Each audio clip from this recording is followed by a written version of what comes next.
আমি নিজে যেহেতু ঢাকা বিশ্ববিদ্যালয়ের শহীদুল হলের শিক্ষার্থী, আমি সেই হিসাবে আমি নিজে একজন হচ্ছে ভোটার। সেই জায়গা থেকে হচ্ছে আমি ভোট দিতে যাই ডক্টর মোহাম্মদ শহীদুল হলের যে কেন্দ্র কার্জন হল, সেখানে ভোট দিয়ে যাই। এবং সেখানে আমি ভোট দেওয়ার পর আমি যখন রাত্রেবেলা রেজাল্ট শুনি, তখন হচ্ছে আমি যেই জিএসকে ভোট দিয়েছি সেখানে সেই জিএসের ভোট আসছে 0।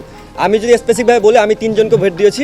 একজন হচ্ছে আবিদ ভাইকে ভোট দিয়েছি, তারপর হচ্ছে ভিপি পদে আবিদ ভাইকে ভোট দিয়েছি, জিএস পদে হচ্ছে সম্রাট ইসলামকে ভোট দিয়েছি এবং এজিএস পদে হচ্ছে আশিকুর রহমান জিমকে ভোট দিয়েছি। আমি এক্ষেত্রে একটা জিনিস ইনক্লুড করি, আমি কোনো রাজনৈতিক দলের না, 3টা ভোট 3 জায়গায় দিয়েছি। সেই জায়গা থেকে যে আমি যে জিএসকে ভোটটা দিয়েছি, সেই জিএস যখন রেজাল্ট শুনে হচ্ছে উনি নিজেই আমাকে নক করে বলছিল যে আমার রেজাল্ট 0 আসে, তুমি আমার হলে থাকো, তুমি শহীদুল্লাহ হলে থাকো, তুমি থাকা সত্ত্বেও আমার রেজাল্টটা 0 আসে। আর স্পেসিফিকভাবে বলি যে উনি হচ্ছে আমার এলাকার ভাই, আমার খুব কাছের ভাই, ঠিক আছে।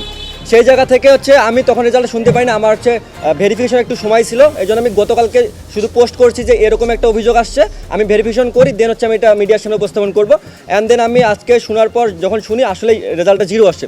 এখন এই ক্ষেত্রে হচ্ছে আমার অভিযোগটা এটা যে বাকি কোন কেন্দ্রে কি হয়েছে না হয়েছে সেটা আমার দেখার বিষয় নয়। আমি যেই কেন্দ্রে ভোট দিয়েছি, আমার ভোটটা যদি বাতিল হয়, মানে আমার ব্যালট পেপারটা যদি বাতিল হয়, সেটা উল্লেখ করতে হবে যে কেন ব্যালট পেপারটা বাতিল হয়েছে। আমি যেহেতু নিজে ভোট দিয়েছি, আমি তো একজন শিক্ষিত শিক্ষার্থী, আমি জানি কীভাবে ভোট দেওয়া লাগে এবং আমি আগে থেকে কয়েকটা ভিডিও দেখে ভোট দিতে গেছি কীভাবে ভোটটা দেওয়ার লাগে। সেই জায়গা থেকে আমার মনে হয় না যে আমার ব্যালটটা বাতিল হওয়ার কোনো সম্ভাবনা থাকে। যদি বাতিল হয়, সেই ব্যালটটা উপস্থাপন করতে হবে। নইলে আমি মনে করি যে যেগুলো অভিযোগ আসতেছে একের পর এক, সেই অভিযোগগুলো সত্যতা প্রমাণিত হবে এটার মাধ্যমে। এবং সেই ক্ষেত্রে হচ্ছে ভোট কারচুপির যে ইস্যুটা, গতকালকে আপনারা মিডিয়াতে দেখেছেন বিভিন্ন জায়গা থেকে বিভিন্ন রকম অভিযোগ এসছে এবং নিয়ম বহির্ভূত অনেক কর্মকাণ্ড ঘটেছে ডাকসু নির্বাচন কেন্দ্রিক।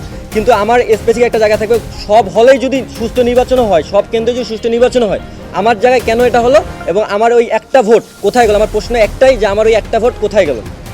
এটাই জন্য আজকে আমার প্রেস ব্রিফিংটা করা। এবং বাকি অন্য ইস্যু, যদি ঢাকা বিশ্ববিদ্যালয়ের শিক্ষার্থীদের উদ্দেশ্যে আমি একটা কথা বলছি, তারা যদি বলে যে ভোট সুষ্ঠু হয়েছে, তাহলে আমি মানতে রাজি আছি যদি আমার এটা দেখায়। এবং ঢাকা বিশ্ববিদ্যালয়ের শিক্ষার্থী যদি এটাকে গ্রহণ করে, তাহলে সাদরে আমিও গ্রহণ করব।